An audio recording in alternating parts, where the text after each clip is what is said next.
समझ गया, मैं सब समझ गया। मर गए। अब ना आर्यन को मम्मा के साथ टाइम स्पेंड करने का मौका मिलेगा और ना मुझे डैड के साथ। मतलब तुम चोरी छुपके घर से बाहर आते हो और फिर टेरेस पे गेम खेलते हो। थैंक गॉड, बच गई। टेरेस नहीं, टेरेस। हाँ, टेरेस।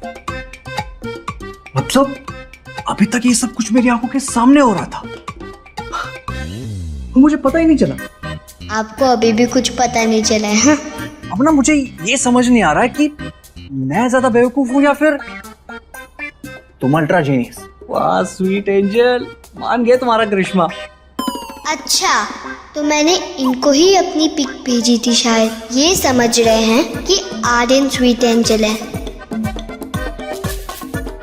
आई वॉज राइट, हमारा सुपर पावर बहुत काम का है। कहाँ खो गए? तुम्हें पता है, मैं सिर्फ तुम्हारा चाचू नहीं हूँ, मैं तुम्हारा बहुत बड़ा फैन भी हूँ।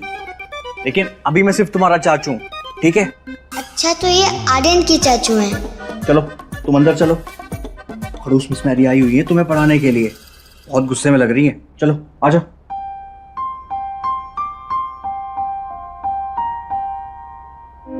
अंदर जाते ही रिया ने देखा, भले ही उसके प्रेसिडेंशियल स्वीट की बनावट एक जैसी ही थी, मगर सजावट में बहुत फर्क था। हर चीज एक तरीके से रखी हुई थी। ऐसा लग रहा था जैसे रूम के फर्नीचर को भी डिसिप्लिन में रहने की वार्निंग दी गई थी। रिया को डाइनिंग टेबल पर सर पर हाथ रखी एक औरत दिखी। तो ये है मिस मैरी। रिया को देखते ही वो गुस्से से चेयर पर से उठी और बेडरूम में चली गई। तुम ना बस ये बोलना कि तुम्हें भैया ने नीचे बुलाया था, बाकी सब मैं संभाल लूंगा, ठीक है? चलो आ जाओ। मिस मैरी ने राइटिंग टेबल पर रखी रूलर उठा ली। बेवकूफ तो तुम थे ही, अब बदतमीज भी बन गए हो। पिछले आधे घंटे से मैं तुम्हारा इंतजार कर रही हूँ, तुमसे इतना नहीं होता कि आने के बाद एक सॉरी बोल दो। ये टीचर आर्यन से रोज ऐसे ही बात करती है क्या? रोज रोज तुम्हारे उस रूलर के साथ पिटाई करती हो ताकि तुम कोई गलती ना करो, लेकिन तुम सुधरने का नाम ही नहीं लेते। कहते हैं कि हर बच्चे में या तो अपनी मम्मी की क्वालिटीज आते हैं या तो अपने पापा की। लेट मी गेस, तुम्हारे अंदर किसकी क्वालिटीज आए होंगे? ये तो सब लोग जानते हैं कि तुम अपने पापा की तरह स्मार्ट और इंटेलिजेंट तो हो ही नहीं।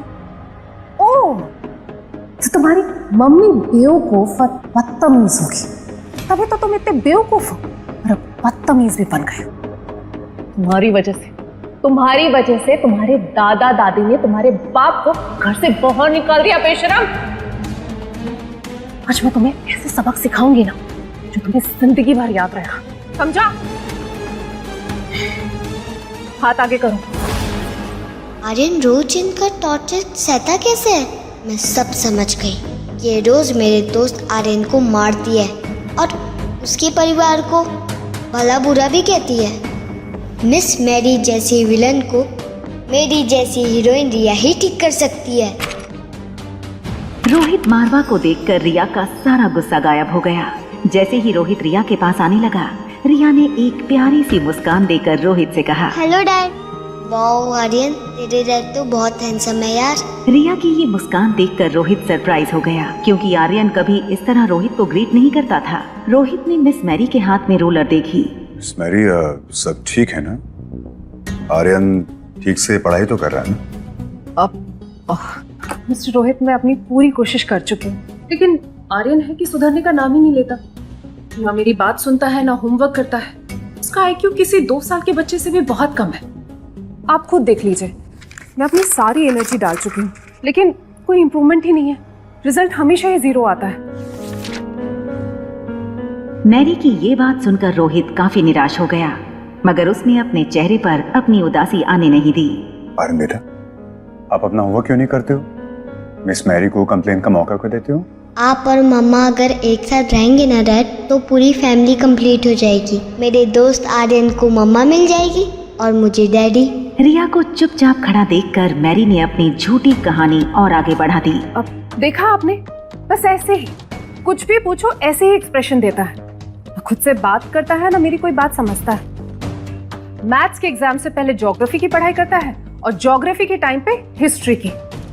ऐसे बच्चे में डिसिप्लिन लाना बहुत मुश्किल है। आखिर छोटा बच्चा है, मार भी तो नहीं सकते। ज्योति टीचर, मुझे पता है कि आप आर्यन को रोज मारती हो।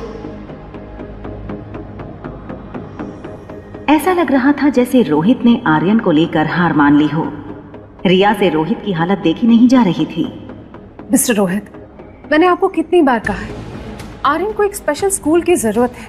वहाँ ऐसे टीचर्स होते हैं जो ऐसे ऑटिस्टिक स्टूडेंट्स को पढ़ाने के लिए ट्रेंड होते हैं।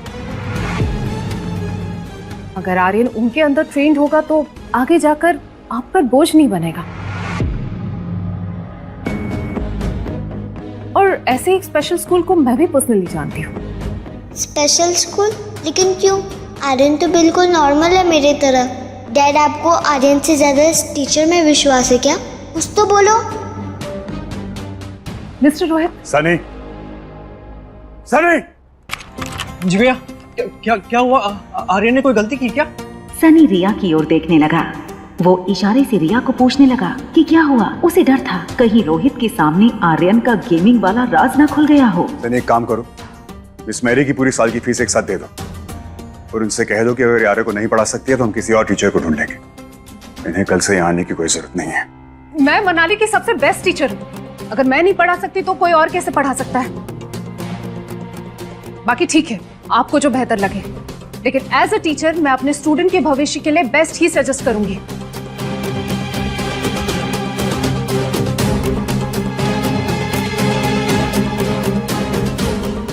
अगर मिस मैरी को यहाँ से बिना सबक सिखाए जाने दिया तो फिर ये आर्यन के जैसे और बच्चों को भी टॉर्चर कर सकती है। I have to do something. I am sorry dad, मेरी वजह से आपकी बहुत बदनामी हुई है। मैं आप जितना स्मार्ट और इंटेलिजेंट नहीं हूँ। मैं मेरी माँ की तरह बेवकूफ और बदतमीज हूँ। तभी तो आपको दादा दादी ने घर से बाहर निकाल दिया।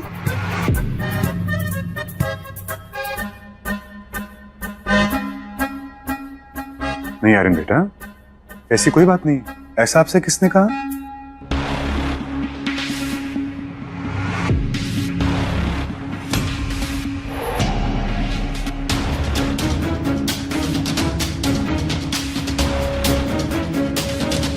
अब मिस्टर रोहित, आर्यन झूठ बोल रहा है। एक्चुअली ऐसे बच्चे अक्सर झूठ बोला करते हैं। I told you ना, it's not safe to keep him here. रिया अपने दोस्त आर्यन के साथ हुए अत्याचार का बदला मिस मैरी से लेना चाहती थी, इसलिए उसने मासूम चेहरा बनाते हुए कहा, sorry teacher, please don't start hitting me again. Miss Mary आपको मारती हैं?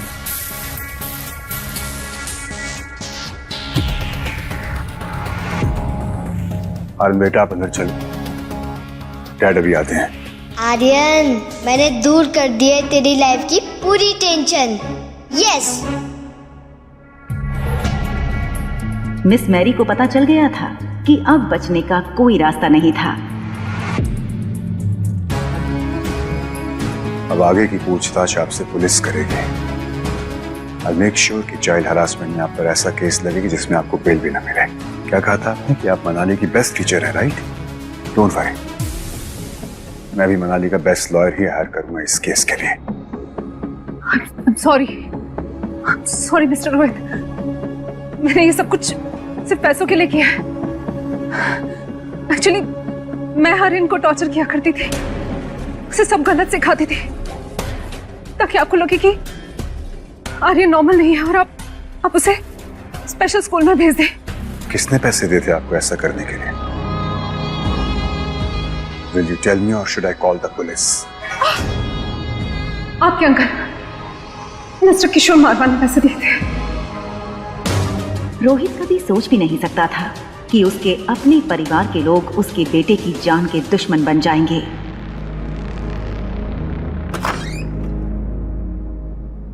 रोहित को वापस आता देख रिया दौड़कर रोहित के पास गई।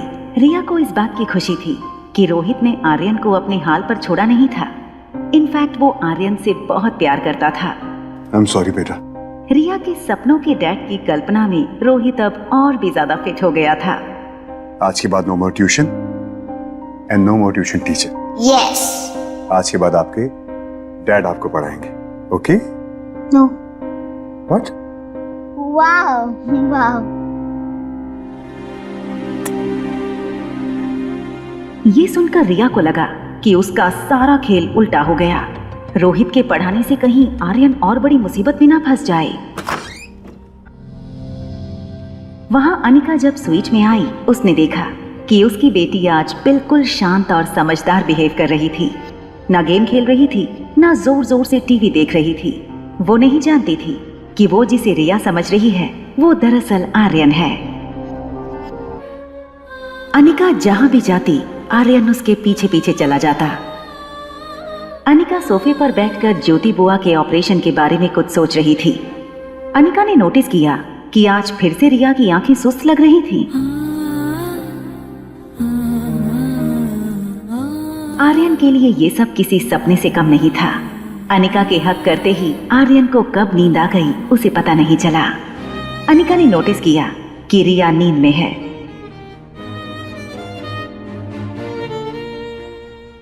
सो गई। नींद तो मम्मा को भी आ रही है, पर पहले नहा लेते हैं।